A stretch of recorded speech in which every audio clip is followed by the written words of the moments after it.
I think it's a bit of a moving beast at the minute, the industry and marketing in general.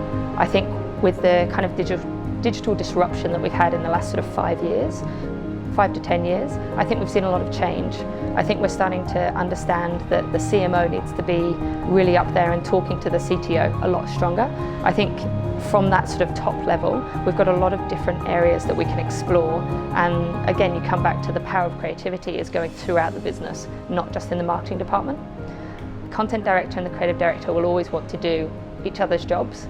But I think actually, when we work to our really specialist skill set and we let the other person do what they're supposed to do, then that's when it becomes a full campaign.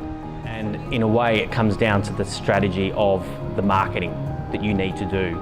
And I think if you're a well-established brand, for example, and you don't need to build as much emotional connection with your business, you may actually look at your engagement platform being more informational driven, in which case you might have a greater reliance on a content director.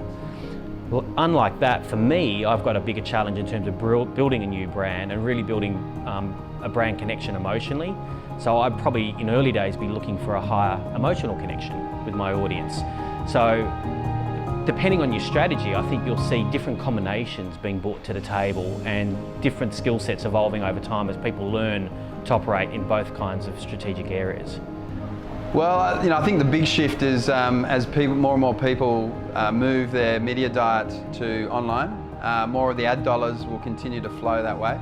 So I think the big shift is following the eyeballs, and creative directors will need to change their spots. There's still going to be a requirement for great ideas and great creative thoughts, so they're not going anywhere. But in terms of how they apply those ideas, it's going to change. And I think content is going to be a massive part of that.